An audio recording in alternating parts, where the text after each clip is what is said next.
Ladies and gentlemen, welcome back to New Knowledge. I'm Aaron, and today we're looking at a story that goes far beyond Iran's strike on US bases in the Middle East. Because if allegations are true, this was not just an attack carried out with missiles and drones. It was an attack made possible by commercial satellite imagery, artificial intelligence, and the chain of companies stretching from China to Europe and even the United States.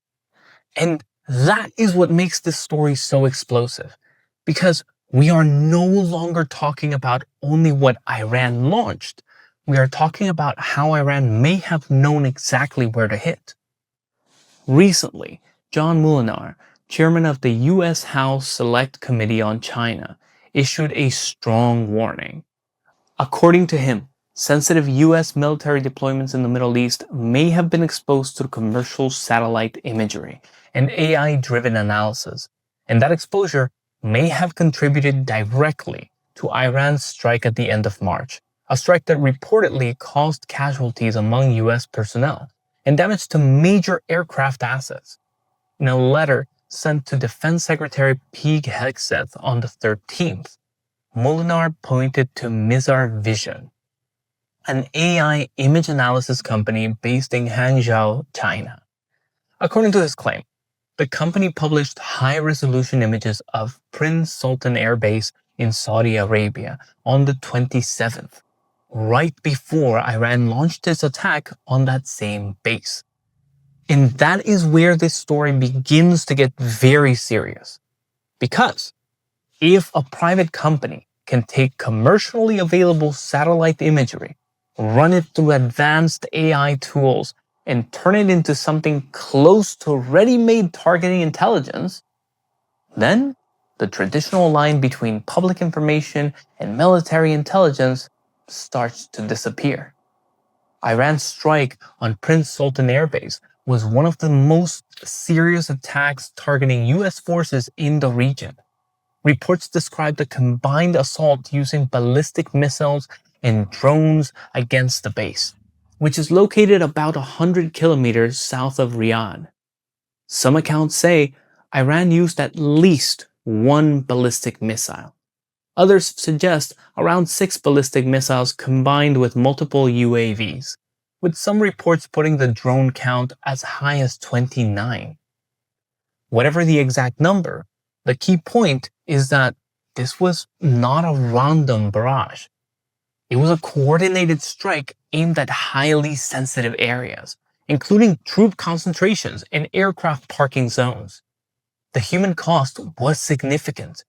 Reports say at least 10 to 12 US soldiers were injured, with 2 seriously wounded. Other reports put the number even higher, claiming up to 15 injured with 5 serious cases.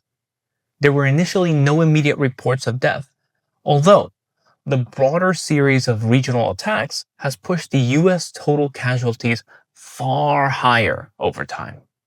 But beyond personnel losses, the equipment damage is really what stands out. Multiple KC-135 refueling aircraft were reportedly damaged or destroyed. These aircraft are not minor assets. They are critical to US air operations, supporting aerial refueling, transport, and medical evacuation. And each one is worth tens of millions of dollars. Even more serious was the reported damage to an E-3 airborne warning and control aircraft, one of the most important surveillance platforms in the US Air Force. The E-3 is essentially an eye in the sky, capable of tracking targets across enormous distances and supporting battlefield awareness for an entire operation. Losing one or disabling one is not just expensive, it is strategically significant.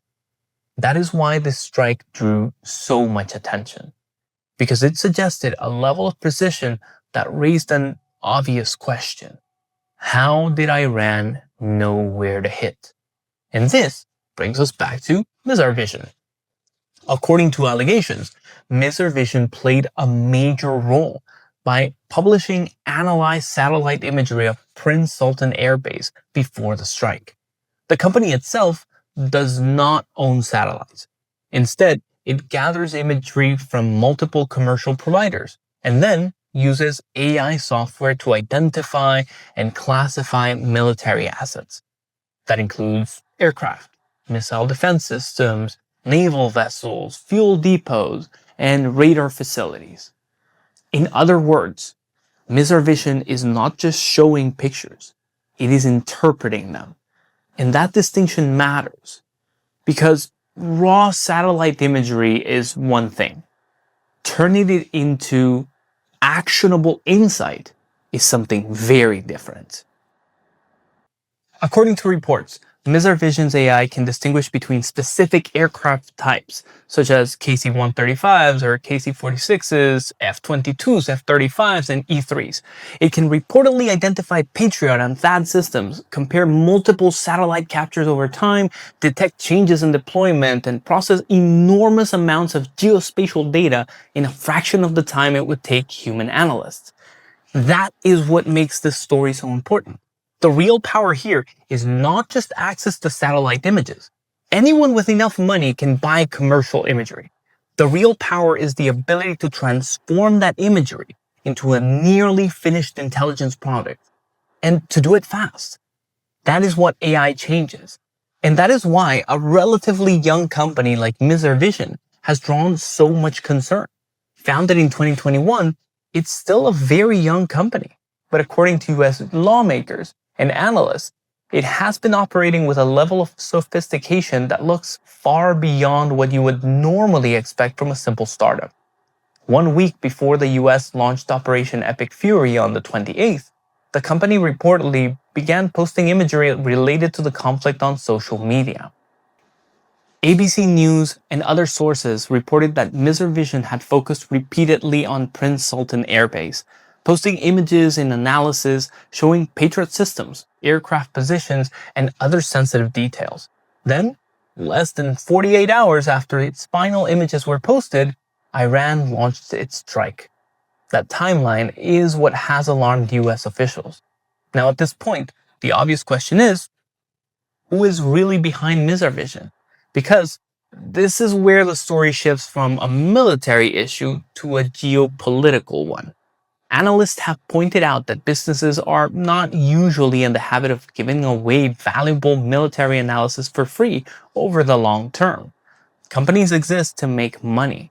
So, when a firm consistently distributes sensitive imagery and analysis without a clear business model, suspicion naturally grows.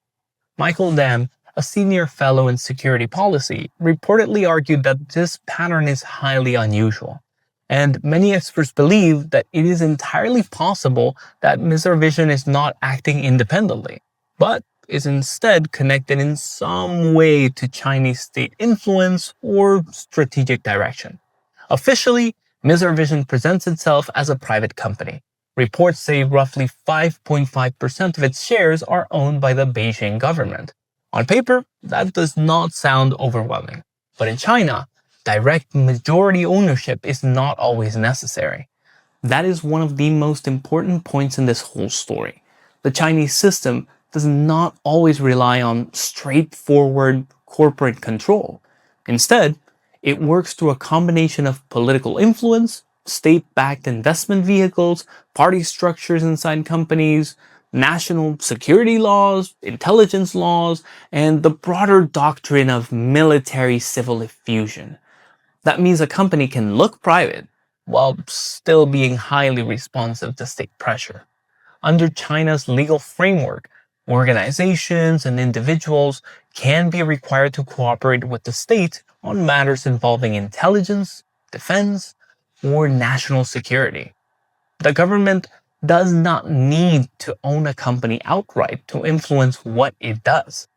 Minority stakes, regulatory pressure, party committees, and strategic laws can all be enough. And under Xi Jinping's military-civil fusion strategy, private firms working on dual-use technologies, such as AI-based satellite analysis, can be drawn into state objectives very quickly. So the concern here is not just that Mizar Vision is a Chinese company, The concern is that it may sit inside a system where the line between private business and state strategy is deliberately blurred. And that leads to another uncomfortable reality. Mr. Vision did not generate all this imagery alone. According to multiple reports, many of the images it analyzed came from US and Western providers. That includes companies in the United States such as Planet Labs and Venture, as well as Airbus Defense and Space in Europe. Mr. Vision also reportedly used Chinese satellite data, but the allegation that Western commercial sources helped supply the underlying imagery is what has made this case especially sensitive in Washington. Because now, the story is no longer just about China and Iran. It's also about whether Western commercial systems helped create the intelligence chain that endangered US personnel.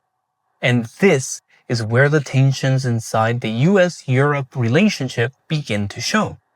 According to Molinar, some US companies voluntarily withheld imagery of the conflict zone at the request of the US government. But Airbus, which is a European company and not bound by US instructions in the same way, allegedly did not comply. Airbus has denied wrongdoing and emphasized that it follows relevant rules and decisions. But the broader concern is not just what Airbus intended, it is how imagery travels throughout global licensing networks, intermediaries, and data sharing chains, sometimes ending up far from where it began. That is what makes modern intelligence ecosystems so difficult to control. A picture captured in one place can be sold, licensed, processed, redistributed, analyzed, and then turned into some military tool somewhere completely different. So, what we may be looking at here is not one single act of betrayal, but a system failure. A world in which commercial data, private AI firms, geopolitical rivalry, and alliance fragmentation combine to create outcomes that no one fully controls. And that is where this story becomes much bigger than one strike, because it raises a fundamental question for the United States and its allies. In an age of commercial satellites and AI-powered analysis, how do you protect military secrecy when private companies can map your assets faster than traditional intelligence agencies once could? That is the real issue. And this is also why the debate is spilling into wider political tensions between Washington and Europe. From the American perspective, if US companies restrict imagery, but a major European player continues to supply it, then the alliance is no longer operating in the same strategic understanding. That feeds into a larger frustration already present under the Trump administration, the feeling that Europe and the United States may still claim to share democratic values, but increasingly do not always act with the same urgency or the same threat perception. And that is where the word betrayal starts to enter the conversation. Not necessarily because Europe intended to help Iran, but because from Washington's point of view, failing to close these intelligent gaps in a moment of conflict can have the same effect. So when we look at Iran's strike, we should not only ask how many missiles were launched or how many drones got through. We should ask how the targeting picture was built, who provided the raw imagery, who processed it, who distributed it, who failed to stop the chain, and who benefited. Because behind Iran's precision, there may have been a much larger network at work. Chinese AI firms, Western satellite providers, global licensing systems, and alliance partners whose interests are no longer perfectly aligned. That is what makes this story so dangerous. It is not just about one attack in the Middle East. It is about the future of warfare, where private companies can shape battlefields. AI can turn commercial data into targeting intelligence. And allies may discover too late that they are no longer protected by the same red lines. Thank you for watching. If you want more in-depth analysis of global politics, intelligence, and strategic developments, make sure to stay with us here at New Knowledge. I'm Aaron, and I'll see you in the next one.